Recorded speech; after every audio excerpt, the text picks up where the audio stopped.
ಓಹೋ, ತಾವು ಕೂಡ ಇಲ್ಲೇ ಇದ್ದೀರಾ? ಹಾಗಾದ್ರೆ ನಡೆದಿದ್ದೆಲ್ಲ ನೋಡಿದ್ರಿ ಅಂತಾಯ್ತು. ಅವತ್ತು ನನ್ನ ಕತ್ತಿಗೆ ಈ ತಾಳಿನ ಕಟ್ಟೋದಕ್ಕೆ ದೊಡ್ಡ ಸಾಹಸನೇ ಮಾಡಿದೆ ಅಲ್ವಾ? ಮತ್ತಿವಾಗ ಅದೇ ತಾಳಿನ ನಿಮ್ಮಮ್ಮ ನಿರ್ದಾಕ್ಷಿಣ್ಯವಾಗಿ ತೆಗೆಯೋದಕ್ಕೆ ಪ್ರಯತ್ನ ಮಾಡಿದ್ರು. ತಡೆಯೋದಕ್ಕೆ ಬರ್ಬೇಕಲ್ವಾ? ಏನ್ ಅಡ್ಡ ಬಂತು ನಿಮ್ಗೆ? ಅನುಮಾನ. ಆ ಅನುಮಾನನ ಬಲಪಡಿಸೋ ಆಧಾರಗಳು ನಿನ್ ಕಣ್ಮುಂದೆ ಓಡಾಡ್ತಾ ಇದೆ, ಅದಕ್ಕೆ ಬರೋದಕ್ಕಾಗ್ಲಿಲ್ಲ. ಇನ್ನು ನೀನು ಆ ಕಾಗದಾನೇ ನಂಬ್ತಾ ಇದ್ಯಾ ಮೂರ್ಖತನದಿಂದ. ನಿಮ್ಮಮ್ಮಂಗೆ ಅರ್ಥ ಆಗೋ ಹಾಗೆ ಹೇಳು. ನೀನ್ ನನ್ನ ಬೇಡ ಅನ್ಕೊಂಡಿದ್ದೆ ಹೊರತು ನಾನ್ ನಿನ್ನ ಬೇಡ ಅಂದ್ಕೊಂಡಿಲ್ಲ ಅಂತ. ಸಂಬಂಧನ ನೀನ್ ದೂರ ಮಾಡ್ಕೊಂಡಿದ್ಯಾ, ನಾನು ದೂರ ಮಾಡ್ಕೊಂಡಿಲ್ಲ. ಹಳೇದನ್ನ ನೀನ್ ಮರ್ತ್ ಹೋಗಿದ್ಯಾ, ಆದ್ರೆ ನಾನು ಮರ್ತಿಲ್ಲ ಅಂತ. 100 ವರ್ಷ ಜೊತೆಯಾಗಿರೋಣ ಅಂತ ಕೊಟ್ಟ ಮಾತನ್ನ ನೀನ್ ತಪ್ಪಿದ್ಯೇ ಹೊರತು ನಾನು ತಪ್ಪಿಲ್ಲ. ಬರ್ಬೇಕು ಅನ್ಕೊಂಡೆ. ನನ್ನನ್ನು ತಡೆದಿದ್ದು ಅನುಮಾನನೋ ಆಧಾರನೋ ಇನ್ನೇನಾದ್ರೂ ಶಕ್ತಿ ತಡೀತು ಅಂತ ನನಗೆ ಗೊತ್ತಾಗ್ಲಿಲ್ಲ. ತಾಳಿ ಮೇಲೆ ನಿನಗಿರೋ ಅಭಿಪ್ರಾಯ ಏನು, ಕಮಿಟ್ಮೆಂಟ್ ಏನು ಕೇಳಬೇಕು ಅನ್ಕೊಂಡೆ. ಅದರಿಂದಾನೇ ಬರೋದಕ್ಕಾಗ್ಲಿಲ್ಲ. ಹೆಣ್ಣಿಗೆ ತಾಳಿ ಮೇಲಿರೋ ಕಮಿಟ್ಮೆಂಟ್ ಏನು ಅಂತ ತಿಳ್ಕೊಬೇಕನ್ಕೊಂಡ್ಯಾ? ಇದಕ್ಕೋಸ್ಕರನೇ ಅಲ್ವಾ ಪುರಾಣ ಕಾಲದಿಂದ ಹೆಣ್ಣು ಗಂಡಸನ್ನ ರಕ್ಷಿಸ್ಕೊಂಡು ಬರ್ತಾ ಇರೋದು. ಒಬ್ಳು ಸತಿ ಸಾವಿತ್ರಿ, ಒಬ್ಳು ಸತ್ಯಭಾಮ, ಒಬ್ಳು ಸತ್ಯ ಹರಿಶ್ಚಂದ್ರನ ಹೆಂಡತಿ ಚಂದ್ರಮತಿ. ಹೀಗೆ ಹೇಳ್ತಾ ಹೋದ್ರೆ ಎಷ್ಟೋ ಹೆಣ್ಮಕ್ಳು ಈ ತಾಳಿಗೋಸ್ಕರನೇ ಹೋರಾಡ್ತಾ ಬಂದಿರೋದು. ಗಂಡಂಗೋಸ್ಕರ ಹೆಂಡತಿ ಹೋರಾಡಿರೋ ಪುರಾಣ ಚರಿತ್ರೆನಲ್ಲಿದೆ ಹೊರತು ಹೆಂಡತಿಗೋಸ್ಕರ ಗಂಡ ಹೋರಾಡಿರೋ ಚರಿತ್ರೆನೇ ಇಲ್ಲ. ನಾವಿದ್ರೆ ಮಾತ್ರ ನಿಮಗೆ ಜನ್ಮ ಅನ್ನೋದಿರೋದು. ನಮಗಿರೋ ಪವಿತ್ರವಾದ ಕಮಿಟ್ಮೆಂಟ್ ಬಗ್ಗೆ ನೀವ್ ಗಂಡಸರು ಇನ್ನೊಂದ್ 7 ಜನ್ಮ ಎತ್ತಿದ್ರೂ ಅರ್ಥ ಮಾಡ್ಕೊಳಕ್ಕಾಗಲ್ಲ. ಇನ್ನೊಂದು 3 ಯುಗ ಆದ್ರೂ ಕೂಡ 3 ಗಂಟಿನ ಬಗ್ಗೆ ಅರ್ಥ ಮಾಡ್ಕೊಳ್ಳೋದಕ್ಕಾಗಲ್ಲ. ಇದನ್ನ ನಾನು ಅಲಂಕಾರ ಅಂತ ಹಾಕೊಂಡು ತಿರುಗ್ತಾ ಇಲ್ಲ. ಇದನ್ನ ಅಡ್ಡ ಇಟ್ಕೊಂಡು ನಿನ್ ಜೊತೆ ಬದುಕ್ಬೇಕು ಅಂತಾನೂ ಅನ್ಕೋತಾ ಇಲ್ಲ.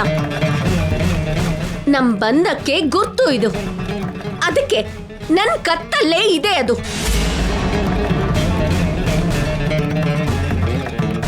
ಇನ್ನೊಂದು ವಿಷಯ, ಈ ತಾಳಿಗ್ ನಾನು ಗೌರವ ಕೊಡ್ತಾ ಇದ್ದೀನಲ್ವಾ ಅಂತ ಇದಿಲ್ಲ ಅಂದ್ರೆ ನಾನ್ ಬದುಕೋದಿಲ್ಲ ಅಂತ ಅನ್ಕೋಬೇಡಿ. ಇದು ನನ್ನ ಇಡೀ ಜೀವನನ ಶಾಶ್ವತತೆ ಅಂತ ಅನ್ಕೋಬೇಡಿ. ಇದಿಲ್ಲ ಅಂದ್ರೆ ಬಲಹೀನಳಾಗಿ ಮೂಲೆಯಲ್ಲಿ ಕೂತು ಅಳ್ತಾ ಇರ್ತೀನಿ ಅಂತ ಅನ್ಕೋಬೇಡಿ. ಇದಿಲ್ಲ ಅಂದ್ರೂ ನಾನು ಮನೋಧೈರ್ಯದಿಂದ ಮುಂದೆ ಸಾಕ್ತೀನಿ. ಇದು ಇದ್ರೆ ಮಾತ್ರ ಹೆಣ್ಣಿಗೆ ಬೆಲೆ. ಇದಿಲ್ಲ ಅಂದ್ರೆ ಬೆಲೆ ಇಲ್ಲ ಅಂತ ಅನ್ಕೋಬೇಡಿ. ಬೆಲೆ ಅನ್ನೋದು ಮನುಷ್ಯನ ವ್ಯಕ್ತಿತ್ವದ ಪ್ರಕಾರ ಬರುತ್ತೆ.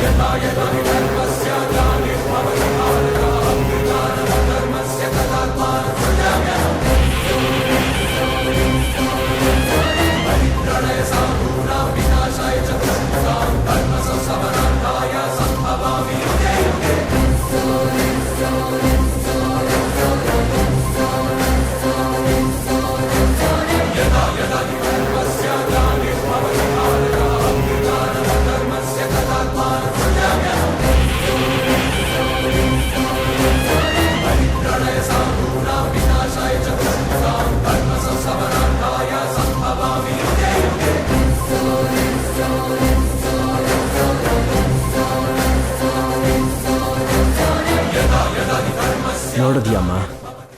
ನೋಡ್ದೆ ಕಣೋ, ಅವಳು ಪೊಗರು, ಅವಳ ಅಹಂಕಾರ ಎಷ್ಟು ನೆತ್ತಿಗತ್ತಿದೆ ಅಂತ ನೋಡ್ದೆ ಕಣೋ.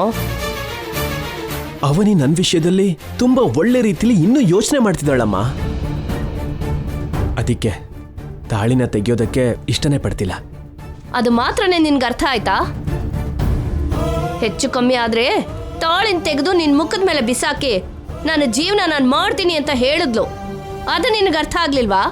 ತುಂಡಾಗೋಷ್ಟು ಹೇಳಿದ್ರೆ ದಾರನೇ ತುಂಡಾಗತ್ತೆ, ಸಂಬಂಧ ತುಂಡಾಗದೆ ಇರುತ್ತಾ ಅಮ್ಮ? ಅಂತ ಪರಿಸ್ಥಿತಿನ ನಾನು ಕ್ರಿಯೇಟ್ ಮಾಡಿದ್ರೆ ಅವನಿ ಅಂತ ಕೆಲಸನೇ ಮಾಡ್ತಾಳೆ. ಅವನಿನೇ ಅಲ್ಲ, ಹೆಣ್ಣಿನ ಮನ್ಸಲ್ಲಿ ವಿರಕ್ತಿ ಹುಟ್ಟೋ ಹಾಗೆ ವರ್ತಿಸಿದ್ರೆ ಯಾವುದೇ ಹೆಣ್ಣಾದ್ರೂ ಹಾಗೆ ಮಾಡ್ತಾಳಮ್ಮ. ಕೇಳ್ತಿದ್ದೀನಲ್ವಾ ಅಂತ ದೊಡ್ಡದಾಗಿ ಮಾತಾಡ್ಕೊಂಡು ಅವಳ ಪರ ವಹಿಸ್ಕೊಂಡು ಬರಬೇಡ. ಅವಳ ಮಾತು ಬಗ್ಗೆ ನೀನು ಯೋಚಿಸ್ಬೇಕಾಗಿರೋ ಅಗತ್ಯ ಇಲ್ಲ. ನೀನು ಆಫೀಸ್ಗೆ ಹೊರಡು. ನಾವು ದೇವಸ್ಥಾನದಲ್ಲಿ ಪೂಜೆ ಮುಗಿಸ್ಕೊಂಡು ಸ್ಕೂಲ್ಗೆ ಹೋಗಿ ಶೌರ್ಯನ ಕರ್ಕೊಂಡು ಹೊರಟೋಗ್ತೀವಿ.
ನಿಮ್ಮಿಬ್ರು ಮುಖನೂ ನೋಡ್ತಾ ಇದ್ರೆ ಏನೋ ಯುದ್ಧ ನಡ್ತಿರೋ ಹಾಗ ಅನಿಸ್ತಾ ಇದೆ. ಏನ್ ನಡೀತು? ಅಜ್ಜಿ, ಶೌರ್ಯ ಏನಾಯ್ತು? ಈ ಅಕ್ಷಯ ನಮ್ಮ ಮೇಲೆ ಸೇರಿಟ್ಕೊಂಡಿದ್ದಾಳೆ. ಏನ್ ನಡೀತು ಅಂತ ಕ್ಲಿಯರ್ ಆಗಿ ಹೇಳೆ. ಅವನಿದಾನಲ್ಲ, ಅವನು ಆ ಚಿಂಟುನಾ? ಅವನೇ. ಇವಳ ಹಿಂದೆ ಬಾಲ ಅಲ್ಲಾಡ್ಸೋ ನಾಯಿ ಮರಿ. ಏನ್ ಮಾಡ್ದ? ನನಗ್ ಹೊಡ್ದ.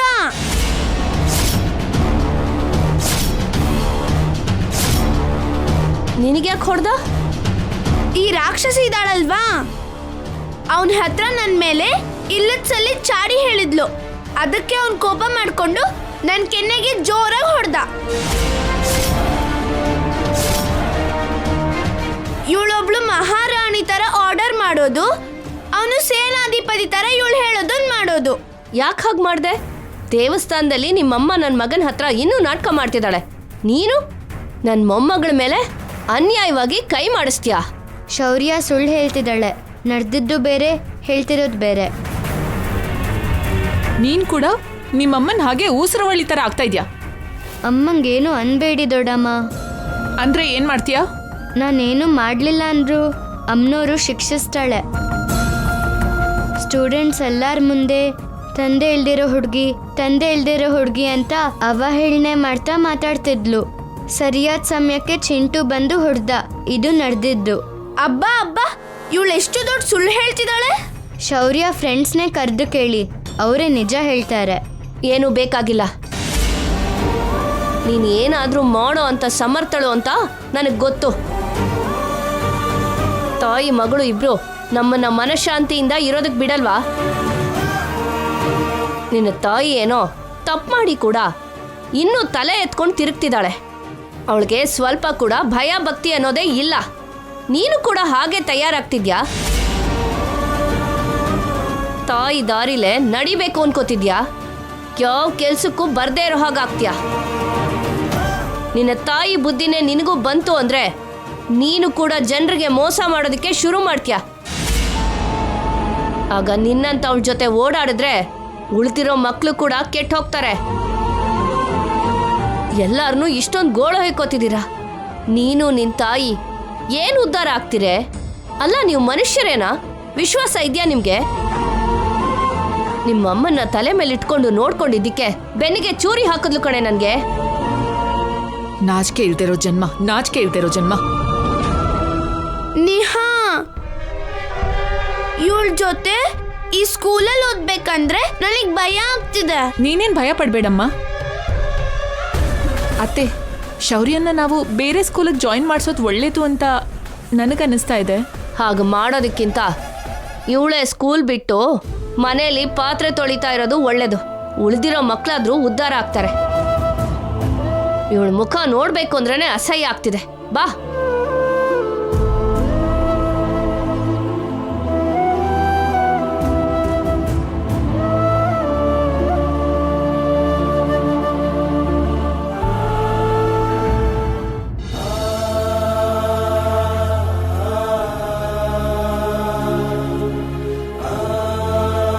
ಅವನಿನ ಯಾರಾದರೂ ಸರಿ ಕಣ್ಣಿಗೆ ಒತ್ಕೊಂಡು ಕೆಲ್ಸಕ್ಕೆ ಸೇರಿಸ್ಕೋತಾರೆ, ಅದರಲ್ಲಿ ಡೌಟೇ ಇಲ್ಲ. ಅವನಿ, ಬಾ ಕೂತ್ಕೋ, ನಾನು ನಿನಗೆ ನೀರು ತಗೊಂಡು ಬರ್ತೀನಿ. ಕೂತ್ಕೋ.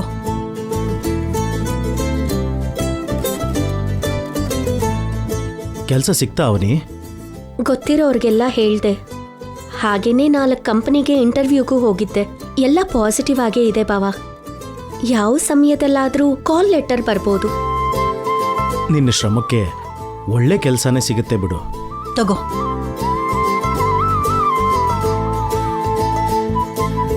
ಅಕ್ಕ ಮನೇಲಿ ಕೂಡ ಸುಮ್ಮನೆ ತಿಂದು ಕೂತ್ಕೊಳ್ಳೋದು ನಿನಗಿಷ್ಟ ಇರಲ್ಲ.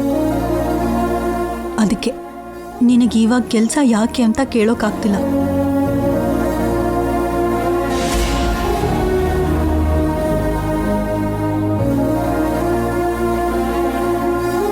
ನೀವೀಗಷ್ಟೇ ಮೇಲ್ ಬರ್ತಾ ಇದ್ದೀರಾ. ಅದು ಅಲ್ಲದೆ ಸೌಮ್ಯಗೆ ಮುಂದೆ ಮುಂದೆ ನೀವು ಖರ್ಚು ಮಾಡಬೇಕಾಗಿರೋದು ತುಂಬ ಇದೆ. ಅದಕ್ಕೆ ಕಷ್ಟದಲ್ಲಿರೋರ್ ಮೇಲೆ ಆಧಾರ ಪಟ್ಟು ನಾನು ನನ್ನ ಮಗಳು ಭಾರ ಆಗ್ಬಾರ್ದಲ್ವಾ ಅಕ್ಕ?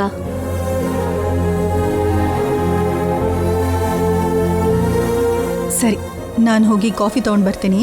ನೀನು ಹೋಗಿ ಕೈಕಾಲು ತೊಳ್ಕೊಂಡು ಬಾ. ಬಂದ್ಯಾ ಬಾಬಾ? ಅಕ್ಷಯ, ನನ್ನ ಮುದ್ದು ಬಂಗಾರ, ಬ್ಯಾಗ್ ಕೊಡು. ಪೂರ್ತಿ ತಿಂದಿದ್ಯಾ ಅಲ್ವಾ?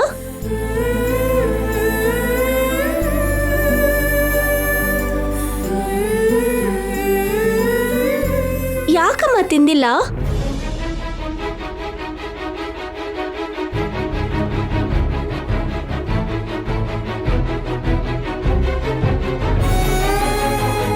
ಬಾಕ್ಸ್ ಖಾಲಿ ಇದ್ದು ಹೊಟ್ಟೆ ತುಂಬಿರಬೇಕು.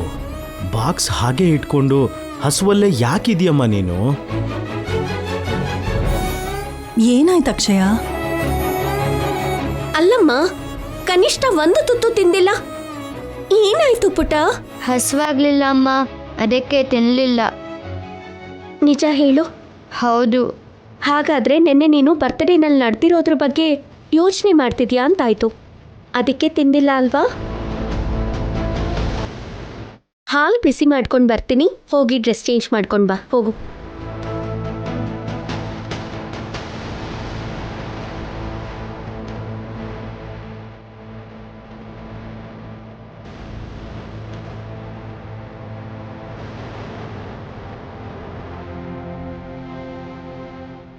ಏನೋ ನಡೆದಿದೆ ಸುಜಾತ. ನನಗೂ ಹಾಗೆ ಅನಿಸ್ತಿದೆ ರೀ. ಕೇಳೋಣ ನಡಿ.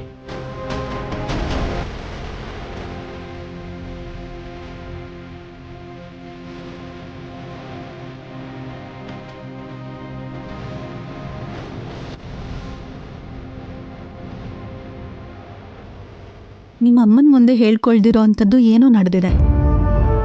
ಈ ದೊಡ್ಡಮ್ಮನ ಹತ್ರ ಆದರೂ ಹೇಳಮ್ಮ. ನಿಮ್ಮ ಅಮ್ಮಂಗೆ ಗೊತ್ತಾಗ್ದಂಗೆ ನಾವು ನೋಡ್ಕೋತೀವಿ. ನೀನು ಮನಸ್ಸಲ್ಲೇ ಇಟ್ಕೋಬೇಡಮ್ಮ, ಹೇಳು ತಾಯಿ. ಸ್ಕೂಲಲ್ಲಿ ಶೌರ್ಯ ಅಜ್ಜಿ ಅವರು ನನ್ನ ಬಗ್ಗೆ ತುಂಬ ಮಾತಾಡಿದ್ರು ದೊಡ್ಡಪ್ಪ.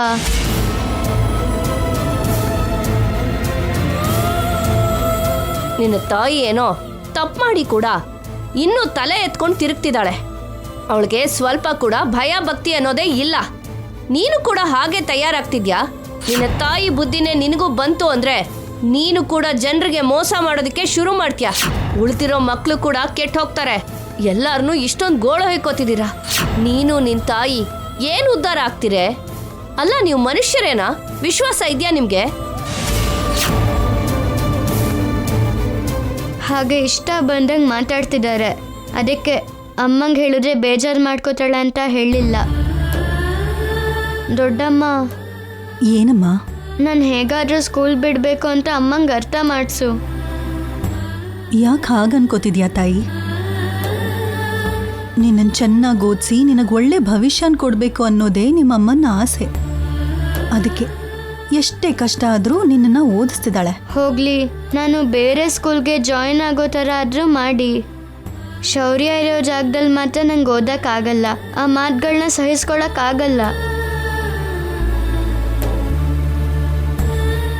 ಅಮ್ಮಂಗೆ ಬೈತಿದ್ರೆ ನಿಜವಾಗ್ಲೂ ತಡ್ಕೊಳಕ್ಕಾಗ್ತಿಲ್ಲ. ಬೇಗ ನನ್ನ ಬೇರೆ ಸ್ಕೂಲ್ಗೆ ಸೇರಿಸಿ.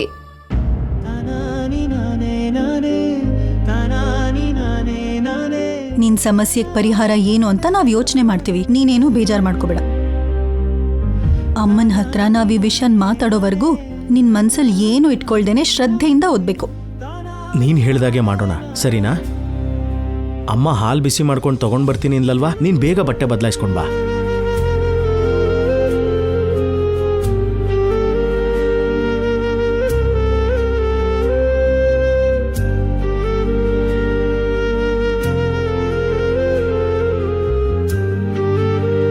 ಅಕ್ಷಯ ಗೊತ್ತಿಲ್ಲದೆ ಹಾಗೆ ಮಾತಾಡ್ತಾ ಇದ್ದಾಳೆ. ಆದರೆ ಮತ್ತೊಂದು ಸ್ಕೂಲಿಗೆ ಜಾಯಿನ್ ಮಾಡಿದ್ರೆ ಅವ್ರು ಅಲ್ಲಿಗೆ ಬರ್ದೇನೆ ಇರ್ತಾರ?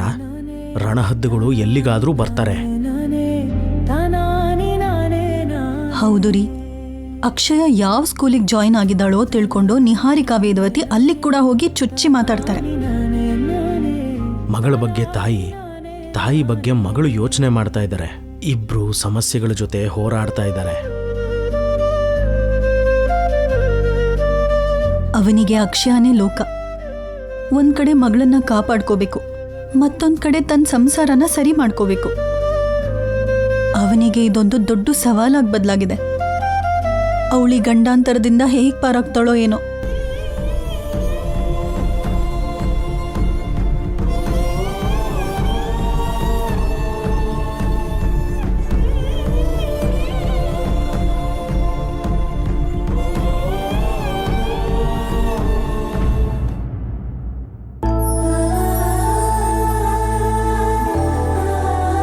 ಎಲ್ಲ ರೀತಿನಲ್ಲೂ ಅವನಿ ನನ್ನ ಹತ್ರ ಪೂರ್ತಿ ಅರ್ಹತೆನ ಕಳ್ಕೊಂಡಿದ್ದಾಳೆ. ನನ್ನ ತಾಳಿನ ಯಾವಾಗ ಹಿಡ್ಕೊಂಡ್ಲೋ ಆವಾಗ ನನ್ನ ಮನಸ್ಸಿಂದ ಪೂರ್ತಿಯಾಗಿ ಹೊರಟೋದ್ಲು. ಇನ್ನು ಆ ಮನುಷ್ಯಳ ಬಗ್ಗೆ, ಅವಳ ಮಗಳ ಬಗ್ಗೆ ನಾನು ಯೋಚನೆ ಮಾಡೋದೇ ಅನವಶ್ಯಕ. ಎಲ್ಲ ಸರಿಯಾಗಿದ್ದಿದ್ರೆ ನಿನ್ನ ಮೂಗುತಿನ ಅಕ್ಷಯ ಪಡ್ಕೋತಿದ್ಲು. ಇವಾಗ ಆ ಅದೃಷ್ಟ ಶೌರ್ಯಾಗಿ ಸಿಕ್ಕಿದೆ. ಯಾವುದೇ ಪರಿಸ್ಥಿತಿನಲ್ಲೂ ಮೂಗುತಿನ ಶೌರ್ಯಾಗೆ ಕೊಟ್ಬಿಡ್ತೀನಿ. ಶೌರ್ಯಾಗೆ ಆಶೀರ್ವಾದ ಮಾಡಮ್ಮ.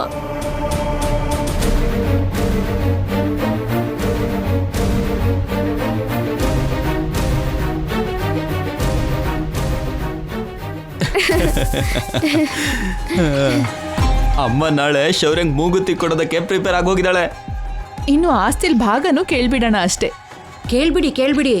ಕೆಲ್ಸದ ಜೊತೆ ಈ ಕೆಲಸ ಕೂಡ ಆಗೋಗ್ಲಿ. ನನ್ ಮಾತ್ರ ಮರಿಬೇಡಿ. ಅಯ್ಯೋ, ನೀನ್ ಹೇಗ್ ಮರಿತೀವಕ್ಕ? ನೀನ್ ನಮ್ಗೆ ಸಪೋರ್ಟ್ ಆಗಿದ್ಯಾ. ನಿನ್ ಭಾಗ ನಿನಗೆ ಸಿಗುತ್ತೆ ಬಿಡು. ಏನು ಮೀಟಿಂಗ್ ಮಾಡ್ತಿದ್ದೀರಾ? ಯಾವ್ದೋ ರಹಸ್ಯದ ಮೀಟಿಂಗ್ ಅನ್ಸತ್ತೆ. ಇಬ್ರು ಡಿಟೆಕ್ಟಿವ್ಸ್ ತರ ಯಾವಾಗ್ಲೂ ನಮ್ನೆ ಫಾಲೋ ಮಾಡ್ತಿರ್ತೀರಲ್ಲ, ಯಾಕೆ? ನೀವು ಯಾವಾಗ ಎಂತ ಘನ ಕಾರ್ಯ ಮಾಡ್ತಿರೋ ಗೊತ್ತಿಲ್ಲ ಅಲ್ವಾ? ಅದಕ್ಕೆ ಅದನ್ನ ಕಂಡು ಹಿಡಿಯೋಣ ಅಂತ. ಕಂಡಿಡ್ದು ನೀವ್ ಮಾಡೋದೇನಿಲ್ಲ. ನಿನ್ನ ಬುದ್ಧಿವಂತಿಕೆನ ಓದೋದ್ರಲ್ಲಿ ತೋರ್ಸು, ಉದ್ಧಾರ ಆಗ್ತೀಯಾ. ಅಜ್ಜಿ, ಅಮ್ಮನವ್ರ ಹತ್ರ ನನ್ ಬಗ್ಗೆನೆ ಕೇಳ್ಕೊಂಡಿರೋ ಹಾಗನ್ಸುತ್ತೆ. ಹೌದಮ್ಮ, ಮೂಗುತಿನ ನಿನ್ಗೆ ಕೊಡ್ತಿದ್ದೀನಲ್ವಾ, ನಿನ್ನ ಆಶೀರ್ವಾದ ಮಾಡು ಅಂತ ಅಮ್ಮನವ್ರ ಹತ್ರ ಕೇಳ್ಕೊತಿದ್ದೆ. ನಿಮ್ಮ ಆಶೀರ್ವಾದ ಇದ್ರೆ ನನ್ಗೆ ಅಮ್ಮನವ್ರ ಆಶೀರ್ವಾದ ಇದ್ದಾಗೆ. ಪೂಜಾರಿ ಕರ್ಣಿಸಿದ್ರೆ ಸಾಕಾಗಲ್ಲಮ್ಮ, ಆ ಭಗವಂತ ಕೂಡ ಕರುಣಿಸ್ಬೇಕು. ಹಲೋ, ಸ್ವಲ್ಪ ಸುಮ್ಮನಿರಿ. ನಿಮಗೆ ಸದ್ಯದಲ್ಲೇ ಆಸ್ತಿಲಿ ಪಾಲ್ ಕೂಡ ಕೊಟ್ಬಿಡ್ತೀನಿ. ದೊಡ್ಡವರಾಗಿ ನಮ್ಮ ಜವಾಬ್ದಾರಿ ಮುಗಿಯುತ್ತೆ. ಅಮ್ಮ, ಥ್ಯಾಂಕ್ ಯು ಸೋ ಮಚ್ ಅಮ್ಮ. ನಮ್ಮ ಪಾಲ್ಗೆ ವರದ ಮಳೆನೇ ಸುರಿಸ್ತಿದ್ಯಾ. ಅಮ್ಮ, ಇದಕ್ಕೂ ಮುಂಚೆ ಆಸ್ತಿ ಭಾಗ ಮಾಡಿದ್ರೆ ಕುಟುಂಬನೇ ಭಾಗ ಆಗತ್ತೆ ಅಂತ ಹೇಳ್ತಿದ್ದೆ. ಇವಾಗ ಆಸ್ತಿ ಭಾಗ ಮಾಡೋ ನಿರ್ಧಾರಕ್ಕೆ ಬಂದಿದ್ಯಾ, ಅದಕ್ಕೆ ನಾನು ನನ್ನ ಮನಸ್ಸಲ್ಲಿರೋ ಮಾತನ್ನು ಕೂಡ ಹೇಳ್ಬಿಡ್ತೀನಿ. ಎಲ್ಲರೂ ಕೇಳಿಸ್ಕೊಳ್ಳಿ. ನೋಡ್ದ್ಯಮ್ಮ, ಮೊನ್ನೆ ಸರ್ ನೋಡಿದ್ರೆ ಆಸ್ತಿ ವಿಚಾರ ಬಂದಾಗ ಎಷ್ಟು ಚೆನ್ನಾಗಿ ಮಾತಾಡ್ತಾ ಇದ್ರು. ಇವಾಗ ಸರ್ ನಿಜವಾದ ರೂಪ ಆಚೆ ಬರ್ತಿದೆ.